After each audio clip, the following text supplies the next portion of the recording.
बड़ी खबर बीजेपी के मिशन राजस्थान से शुरू हो रही है। जी हां, आज डूंगरपुर आएंगे गृह मंत्री अमित शाह। दोपहर 12:30 बजे के लगभग गृह मंत्री अमित शाह पहुंचेंगे।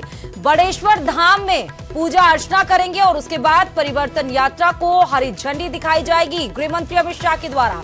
और लगभग 3:15 पर बड़ेश्वर धाम से रवाना होंगे अमित शाह। तो बड़ी खबर आपको बता रहे हैं, सुबह की बड़ी खबर कि गृह मंत्री अमित शाह आज बड़ेश्वर धाम आएंगे। इसके पहले बीजेपी ने चुनावी मैदान में ताल ठोक दी है। परिवर्तन संकल्प यात्रा का आगाज कल सवाई माधोपुर से की धरती से हुआ था। पूर्वी राजस्थान से यात्रा का आगाज राष्ट्रीय अध्यक्ष जेपी नड्डा ने किया था। त्रिनेत्र गणेश मंदिर से बीजेपी की मिशन राजस्थान की शुरुआत हो चुकी है और उसी क्रम में आगे बढ़ते हुए आज गृह मंत्री अमित शाह पहुंचेंगे और आज डूंगरपुर आएंगे।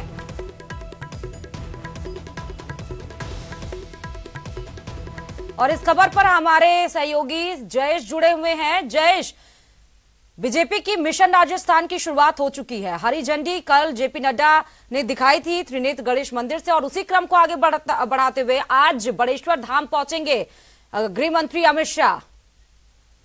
देखिए, भारतीय जनता पार्टी ने राजस्थान में चुनावी शंखनाद कर दिया है और इसके लिए उन्होंने पूरे राजस्थान की सभी 200 विधानसभा सीटों के लिए परिवर्तन यात्रा शुरू की है। भाजपा 4 परिवर्तन यात्राएं चला रही है, उसमें से दूसरे नंबर की जो परिवर्तन यात्रा है आज डूंगरपुर जिले के आस्था के प्रमुख स्थल बेणेश्वर धाम से शुरू होगी और केंद्रीय गृह मंत्री अमित शाह इस यात्रा को हरी झंडी दिखाकर रवाना करेंगे। इससे पहले अमित शाह 12:30 बजे करीब बेणेश्वर धाम हेलीकॉप्टर से पहुंचेंगे और सीधे राधा कृष्ण मंदिर जाएंगे, जहां पर पूजा अर्चना करेंगे। इसके बाद बेणेश्वर धाम के जो पीठाधीश्वर महंत अच्युतानंद महाराज हैं उनसे मुलाकात करेंगे और उनके साथ करीब 45 मिनट की मुलाकात के बाद में केंद्रीय गृह मंत्री अमित शाह है जो बेणेश्वर धाम पर एक बड़ी सभा को संबोधित करेंगे और सभा को संबोधित करने के बाद में जो रथ है उसको हरी झंडी दिखाकर रवाना करेंगे और इसके बाद में डूंगरपुर से प्रस्थान कर जाएंगे। और जो रथ यात्रा है वो सबसे पहले आसपुर विधानसभा, जहां बेणेश्वर धाम है वो आसपुर विधानसभा में है और वहां से रवाना होकर डूंगरपुर विधानसभा में प्रवेश करेगी आज ही और आज ही 84 विधानसभा में जाकर रात्रि विश्राम करेगी और कल सुबह 84 विधानसभा से रवाना होकर सागवाड़ा विधानसभा का दौरा करते हुए आगे उदयपुर जिले की ओर प्रस्थान कर जाएगी। जी। और जयेश, अगर देखा जाए देखिए बीजेपी परिवर्तन और नहीं सहेगा राजस्थान के दम पर राजस्थान में 200 विधानसभा सीटों को अपने पाले में लाने की कोशिश कर रही है, लेकिन उधर जो कांग्रेस है वो कह रही है कि अपने दम के काम के बेसिस पर वो जनता के बीच जाएंगे। दोनों के बीच में ये जो यात्रा की शुरुआत हुई है, क्या लग रहा है इसका इफेक्ट बीजेपी के फेवर में कैसे आने वाला है? जयेश, देखिए, जो डूंगरपुर जो है आदिवासी इलाका है और उदयपुर संभाग में 28 सीटें हैं, आदिवासी बाहुल्य है और कहा जाता है कि मेवाड़ जीतता है वही सत्ता पर काबिज होता है। ऐसे में बीजेपी और कांग्रेस दोनों ही दल पिछले 6 महीनों से देखा जा रहा है कि दोनों ही पार्टियों के नेताओं के बड़े दौरे हो रहे हैं। बेणेश्वर धाम हो चाहे मानगढ़ धाम हो, लगातार केंद्रीय और राष्ट्रीय नेताओं के दौरे हैं। जहां पर कांग्रेस की बात करें तो वो राज्य सरकार, गहलोत सरकार अपनी योजनाओं के दम पर वापस सत्ता में काबिज होने की बात कर रही है। वहीं जो भाजपा वो केंद्र राज्य सरकार की जो कमियां हैं उनको गिनाते हुए और परिवर्तन के नाम पर वह चुनावी मैदान में अपनी ताल ठोक रही है। दोनों ही पार्टियों ने अपना पूरा दमखम जो है वो चुनाव के लिए अभी से लगा दिया है और जो है इस प्रकार से चुनावी गतिविधियां शुरू हो चुकी हैं। और जयेश, यही वो जगह है जहां पर आदिवासी समाज को अपने फेवर में लाने के लिए राहुल गांधी भी आए थे और आज अमित शाह भी आ रहे हैं। तो इसी खबर के साथ जयेश, बहुत बहुत शुक्रिया तमाम अपडेट देने के लिए। तो बड़ी खबर आपको बता रहे हैं जहां पर बीजेपी का मिशन राजस्थान शुरुआत हो चुकी है। बड़ेश्वर धाम में आज गृह मंत्री अमित शाह पहुंचेंगे, पूजा अर्चना करेंगे, उसके बाद परिवर्तन यात्रा को हरी झंडी दिखाई जाएगी और बीजेपी का मिशन राजस्थान और साथ ही नहीं सहेगा राजस्थान की शुरुआत 200 विधानसभा सीटों को अपने पाले में लाने की कोशिश। ताबड़तोड़ पार्टियां, चुनावी जो पार्टियां हैं, राजनीतिक पार्टियां, वो ताबड़तोड़ पूरी कोशिश ये कर रही हैं, कमर कस चुकी हैं कि किस तरीके से इस बार बीजेपी का ये मिशन है कि राजस्थान में सरकारें रिपीट नहीं होती हैं, उस पर फोकस। और जो मौजूदा सरकार है कांग्रेस का, वो ये चाह रही है कि वो इस बार दस्तूर को बदले। और आगे खबर की तरफ बढ़ते हुए बता दें कि सीएम का जोधपुर दौरा है। जी हां, बड़ी खबर आपको बता रहे हैं, जहां पर आज मुख्यमंत्री अशोक गहलोत आज जोधपुर जाएंगे और सीएम गहलोत आज जोधपुर दौरा जाकर साथ ही ओलंपिक खेलों का निरीक्षण भी करेंगे। सीएम गहलोत उम्मेद स्टेडियम में आयोजित जो कार्यक्रम है जय नारायण व्यास स्मृति सभागार टाउन हॉल का लोकार्पण भी करेंगे, साथ ही संगीत नाटक अकादमी की प्रतिभाओं को सम्मान भी करेंगे। तो बड़ी खबर आपको बता रहे हैं, जहां पर आज ओलंपिक खेलों का आगाज हो रहा है। उम्मेद स्टेडियम में आयोजित होगा यह कार्यक्रम। सीएम गहलोत आज जोधपुर, उनका दौरा है सीएम गहलोत का। बड़ी खबर आपको बता रहे हैं।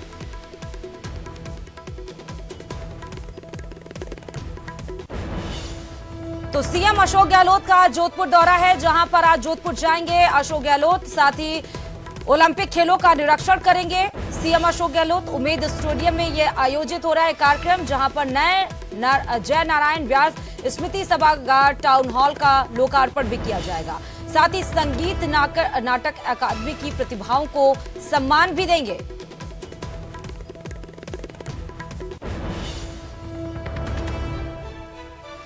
बड़ी खबर आपको जोधपुर से बता रहे हैं और इस खबर पर हमारे साथ निरंजन जुड़े हुए हैं। निरंजन, एक सीएम अशोक गहलोत का जोधपुर दौरा है, किस तरह की तैयारियां हैं और ओलंपिक खेलों के निरीक्षण के साथ साथ संगीत नाटक अकादमी की प्रतिभाओं का भी सम्मान किया जाएगा?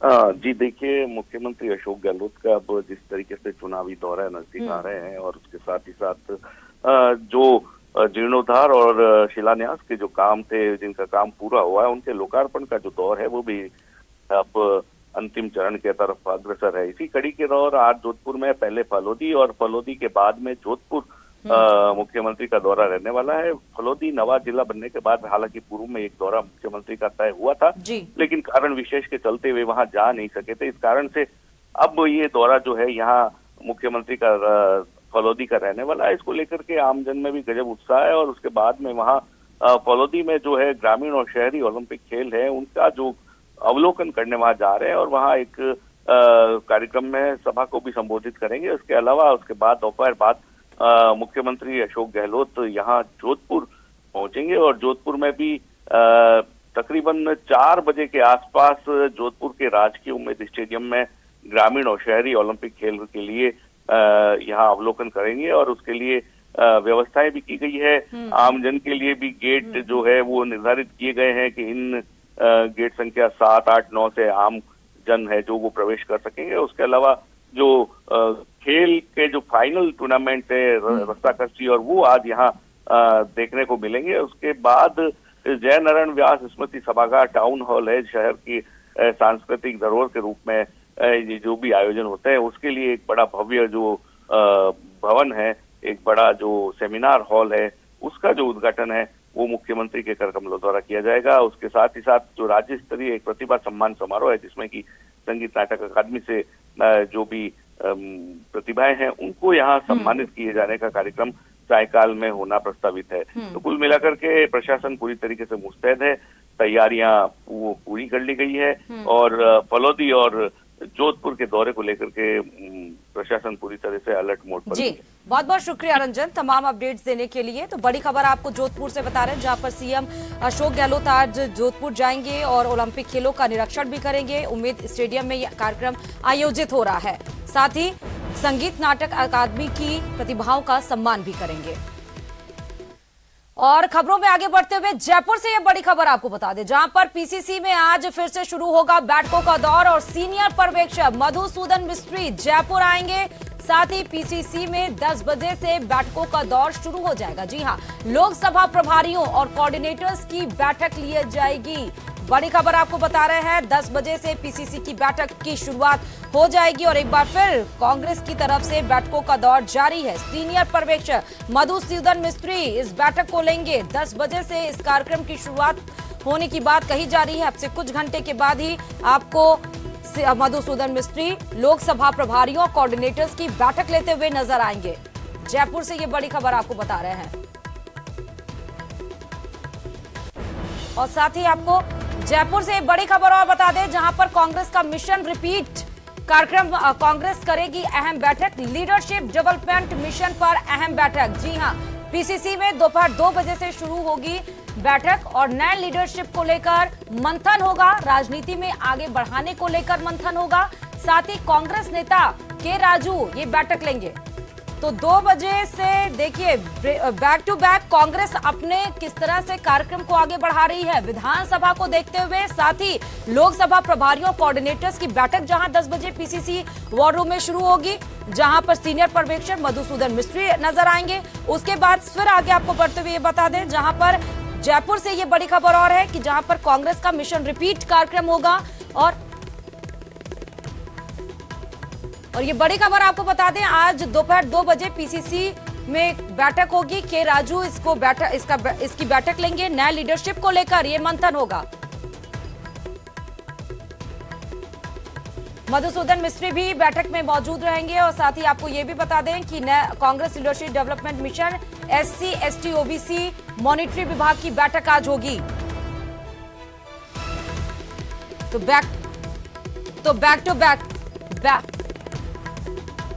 तो इस खबर पर हमारे साथ बाबूलाल जुड़े हुए हैं। बाबूलाल, देखिए कांग्रेस की आज अहम बैठक राजस्थान में देखी जाए, पहली बात मधुसूदन मिस्त्री लोकसभा कोऑर्डिनेटर्स की बैठक लेंगे। उसके बाद से हम आते हैं जहां पर पीसीसी में 2 बजे से शुरू बैठक होगी, नए लीडरशिप को लेकर मंथन होगा, राजनीति में आगे बढ़ाने को लेकर मंथन होगा और उसके बाद फिर SC ST OBC मॉनिटरी विभाग की भी आज बैठक होगी।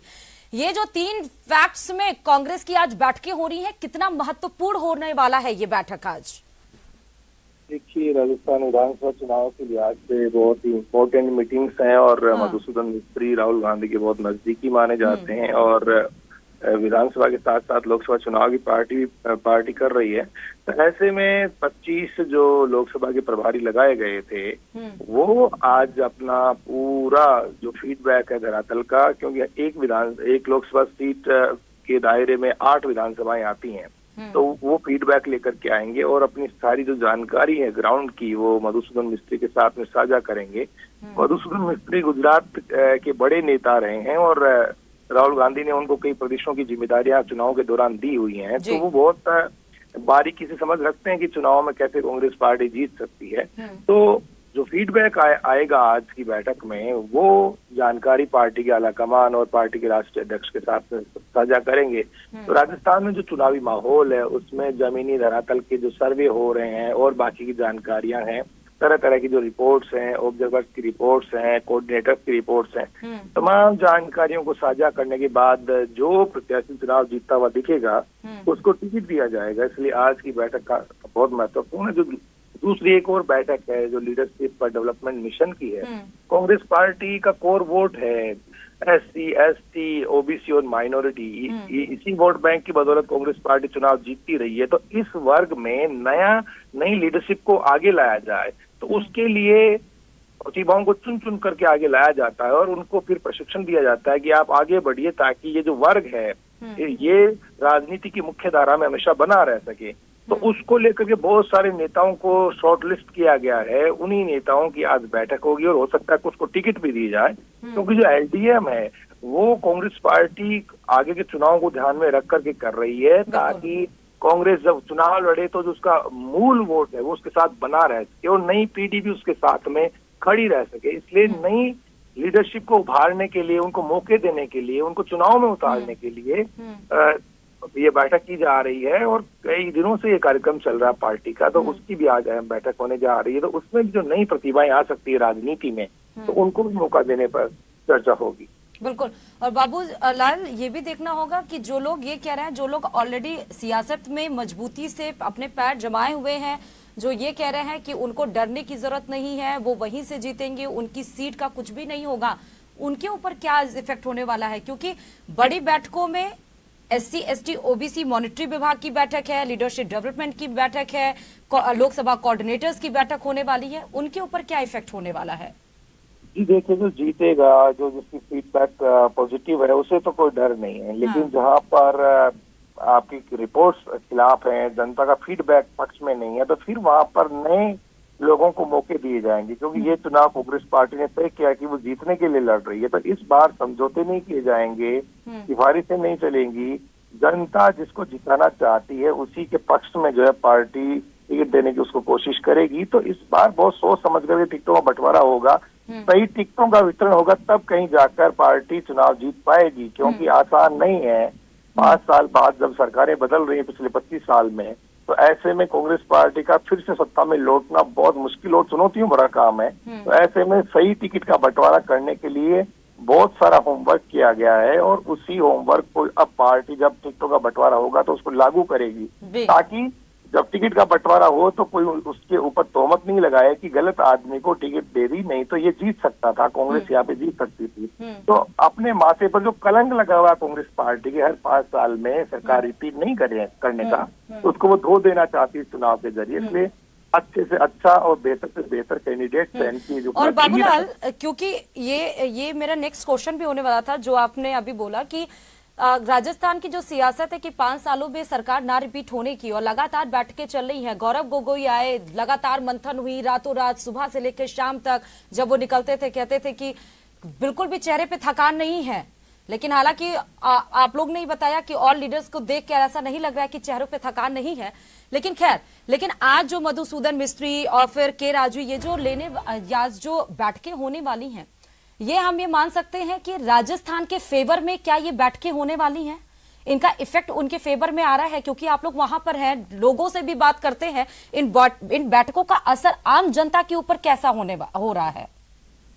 देखिए, कांग्रेस पार्टी को बड़ी ही उम्मीद भरी निगाह से जनता देखती है। जनता ये देख रही है कि सही कौन है, कौन बेहतर प्रशासन दे सकता है, कौन गुड गवर्नेंस दे सकता है, और कौन सूबे को तरक्की की राह पर तेजी से आगे ले जा सकता है। तो जनता बहुत ही सोच के, बहुत ही तोल मोल करके और अपना वोट देती है। और ऐसी सूरत में जब बीजेपी ने भी पूरी एड़ी चोटी का जोर लगा रखा है, उनकी परिवर्तन यात्राएं शुरू हो रही हैं, तो कांग्रेस पार्टी कमजोर नहीं रहना चाहती, क्योंकि माहौल बनाने में बीजेपी बहुत आगे रहती है।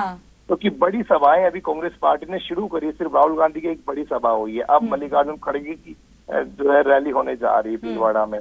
तो जो माहौल कांग्रेस बीजेपी बना रही है, उसका मुकाबला करने के लिए कांग्रेस को भी मैदान में उतरना पड़ेगा। बैठकों में तो पीछे नहीं है कांग्रेस पार्टी, लेकिन बड़ी जब जनसभाएं नहीं होंगी तो लोकमत का निर्माण होगा। जनता देखेगी कि कौन आगे चल रहा है, जनता किसके पीछे आ रही है, सभाओं में भीड़ किसके पीछे आ रही है। बिल्कुल, बहुत बहुत शुक्रिया बाबूलाल तमाम जानकारी देने के लिए। तो आज कांग्रेस की बैठकों का दौर देखिए किस तरह सिलसिलेवार तरीके से 10 बजे से लेकर लगातार पीसीसी में, जहां पर मधुसूदन मिस्त्री 10 बजे बैठक लेंगे, SC/ST मॉनिटरी विभाग की बैठक होगी, उसके बाद तमाम लीडरशिप कोऑर्डिनेटर की बैठक होगी। तो जिस तरह से एक तरह से बीजेपी जो अपने मिशन राजस्थान की तरफ परिवर्तन यात्रा निकाल रही है, आज हरी झंडी एक तरफ जहां बीजेपी की तरफ से गृह मंत्री अमित शाह दिखाएंगे, तो वहीं कांग्रेस भी पीछे नहीं है। बैठकों के दौर के जरिए पूरी वो कोशिश कर रही है कि किस तरीके से वो चुनावी मैदान में उतरे और किस तरह से कंडीशंस को अपने फेवर में ले। और खबरों में आगे बढ़ते हुए आप बता दें, जहां पर दौसा में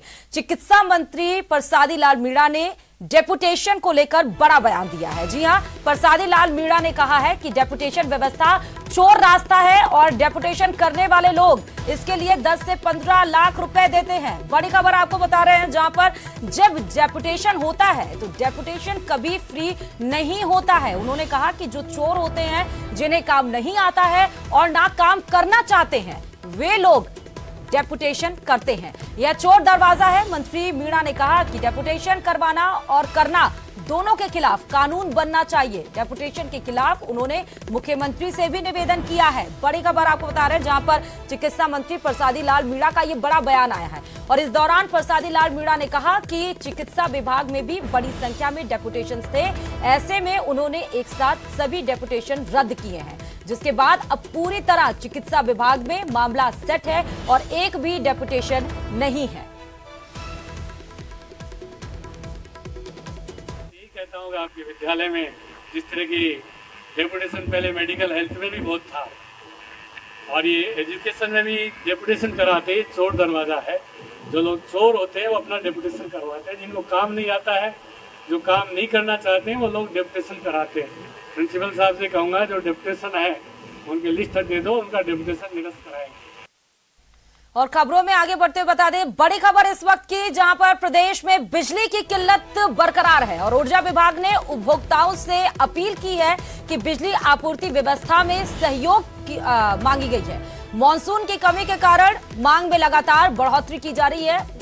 सितंबर के पहले दिन 3,688 लाख यूनिट की मांग की गई है। उधर निगम की कई इकाइयों में बिजली उत्पादन ठप है। जी हां, 9 अगस्त से लगातार बढ़ रही है बिजली की डिमांड और अब प्रदेश में बिजली की किल्लत बरकरार है। हालांकि निगम की इकाइयों में बिजली उत्पादन ठप है। बड़ी खबर आपको बता रहे हैं।